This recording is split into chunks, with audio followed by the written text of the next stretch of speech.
Boa tarde, espero que todos estejam bem, espero que vocês estejam seguros aí na casa de vocês, tá certo? No meio dessa pandemia, se cuidando, né, por causa do coronavírus.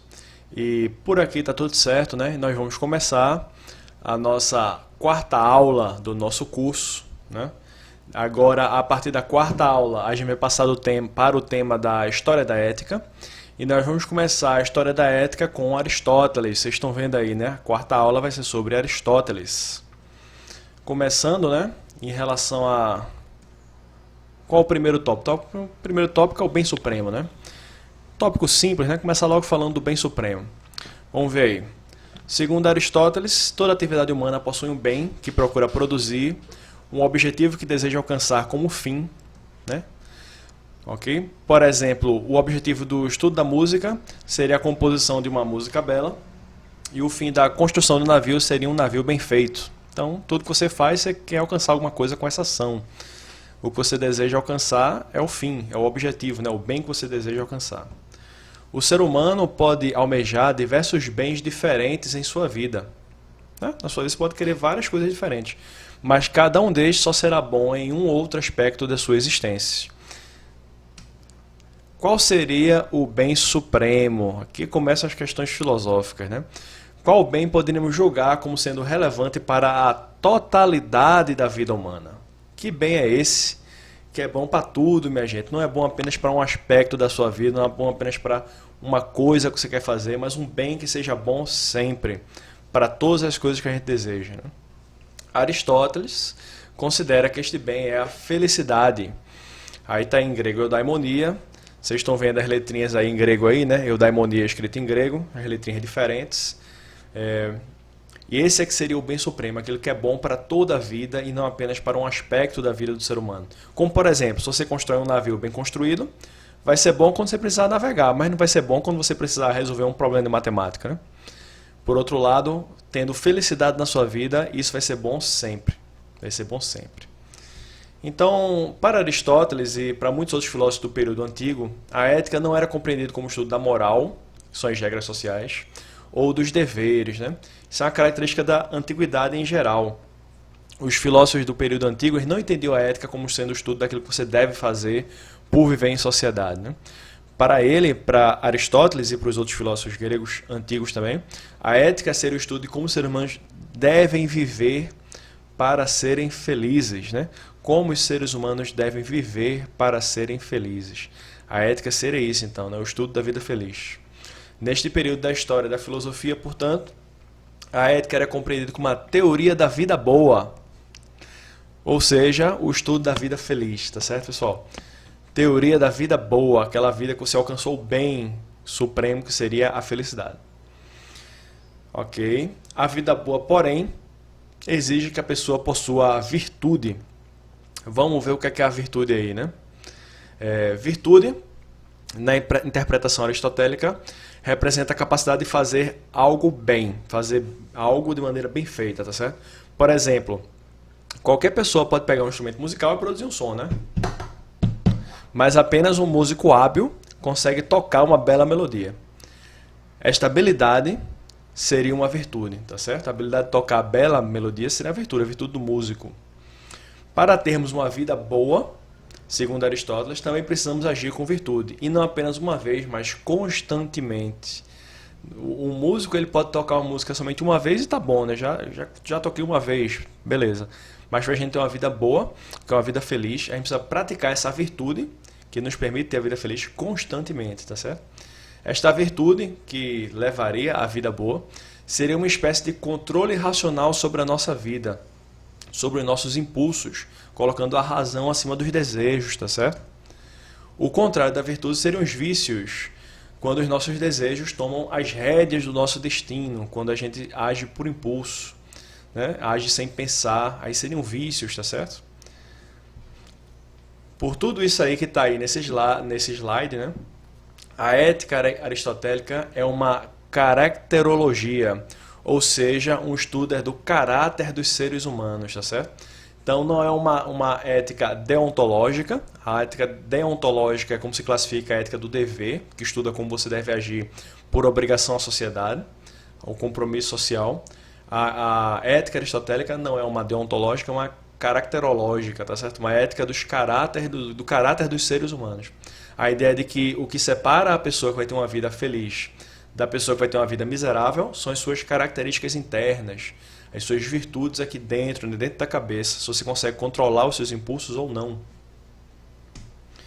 Para esclarecer como devemos desenvolver este controle mental sobre nossos impulsos, Aristóteles desenvolve a teoria da mediania, também chamada de justa medida ou caminho do meio. Que seria essa teoria, né? A ideia aristotélica é que a virtude se encontra sempre no meio termo entre a falta e o excesso de algum impulso, que seriam os vícios, tá certo? Exemplos. A tabelinha que eu fiz aí, tá certo?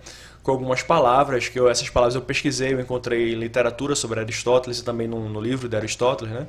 Por exemplo, esse aqui, que eu estou segurando, é a Ética Nicômaco, né? Dá para vocês verem aí, tem aqui no capítulo 7, ele está falando capítulo 7 desse livro aqui, ele fala do caminho do meio, né? Da mediania. E qual é a ideia dessa teoria? É que esse controle que você tem que ter sobre sua vida, o controle que você tem que ter sobre os seus desejos, ele representa sempre um meio termo entre agir em alguma coisa, né? Fazer alguma coisa de mais ou fazer alguma coisa de menos. Ter um impulso de mais ou ter um impulso de menos. Você ter um meio termo, encontrar o meio termo perfeito entre dois erros, o erro da deficiência e o erro do excesso, é que seria a virtude.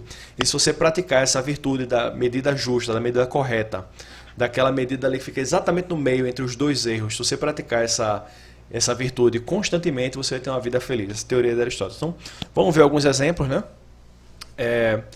A gente tem aí na tabela 3 colunas, né? Deficiência, justa medida e o excesso.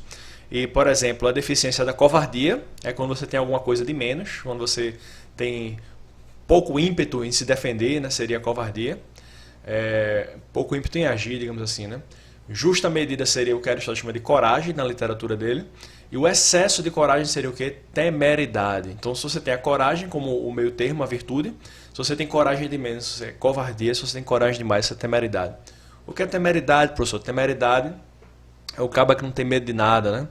Caba que acha que vai enfrentar uma gangue armada e sair vivo, né? E dar em todo mundo, resolver tudo assim, porque ele não tem medo de nada, é muito destemido demais, né? Esse aí pode ter uma vida infeliz, porque vai se arriscar o tempo todo. Já a pessoa que tem medo de tudo também vai ter uma vida infeliz, mas pelo motivo contrário, porque não vai se arriscar nunca. Coragem seria a justa medida, ter a ação, o controle sobre o impulso do medo e o impulso da temeridade. Subserviência, seguindo para a próxima linha na tabela aí, né? Subserviência seria a deficiência, afabilidade a medida correta, a justa medida, e o excesso seria a grosseria. Isso em relação a como se comportar diante das outras pessoas. Subserviência seria se você quer agradar tanto as pessoas que tudo que elas disserem você vai fazer, você vai ser subserviente, né? Afabilidade é você ser mediano, nem querer agradar demais, nem agradar de menos, e grosseria é você não estar nem se lixando para os outros, né? Fazer o que quiser, dizer o que quiser e os outros que aguentem. Aí já é o excesso da ignorância, né? Diria assim, né? Enquanto que a afabilidade para Aristóteles é um meio termo entre querer agradar de mais e querer agradar de menos. Em relação a dinheiro, vamos ver o próximo aí, ó. Avareza é o cabo que não quer gastar nada. Generosidade, para Aristóteles, é a pessoa que gasta dinheiro na medida correta. E prodigalidade, que danada é prodigalidade, professor? Prodigalidade seria a pessoa que gasta dinheiro em excesso. Gasta tanto dinheiro que não sobra nada, tá certo? E generosidade é como ele chama a medida correta, de você ser mão aberta, né? Não ser avarento. A avareza é você não querer gastar dinheiro nenhum nunca, que é uma falha também, né? E a prodigalidade é você gastar demais. Indo para a última linha aí da tabela, você pode ser uma pessoa apática, ter a apatia, aquele que não reage a nada. Ser uma pessoa calma, seria uma pessoa controlada, que controla seus impulsos. Ou você pode ter a irascibilidade. O que é que seria a irascibilidade? É a pessoa que se irrita por qualquer coisa, né? Se irrita por qualquer coisa, briga por qualquer motivo. Então, o excesso seria a irascibilidade e a deficiência, a falta, seria a apatia. A pessoa que não briga por nada, né? cara pode mexer com ele, ele nunca reage, aí já fica demais, né? Já é demais. E a calma seria a pessoa controlada. Então, assim, a ideia de Aristóteles é que essa virtude, que são essas palavras que estão no meio da tabela aí, elas representam, na verdade, um controle da mente racional sobre os desejos irracionais do ser humano. As outras partes da alma humana, que não são a parte racional. Então, a racionalidade precisa agir sobre os outros aspectos da sua personalidade para controlar eles, tá certo? Então, essa seria a ideia do caminho do meio. Para Aristóteles, quem é feliz é quem vai trilhar esse caminho, né? A justa medida, aquela medida exata que fica na corda bamba entre um vício de falta de alguma coisa da sua personalidade, do seu caráter, ou o vício de excesso de alguma coisa na sua personalidade ou no seu caráter, né? Por isso que a ética aristotélica é uma caracterologia. Bom, beleza, pessoal? Espero que vocês tenham entendido a aula aí sobre a ética aristotélica, né? Que a gente falou aí sobre o sumo bem, a virtude e chegando finalmente na teoria da justa medida, que é a teoria principal da ética de Aristóteles, tá certo? Espero que vocês estejam bem aí na casa de vocês, todo mundo seguro, que tenham gostado da aula e a gente continua, né, com a nossa programação. Fica aí um abraço para cada um de vocês e até o próximo encontro.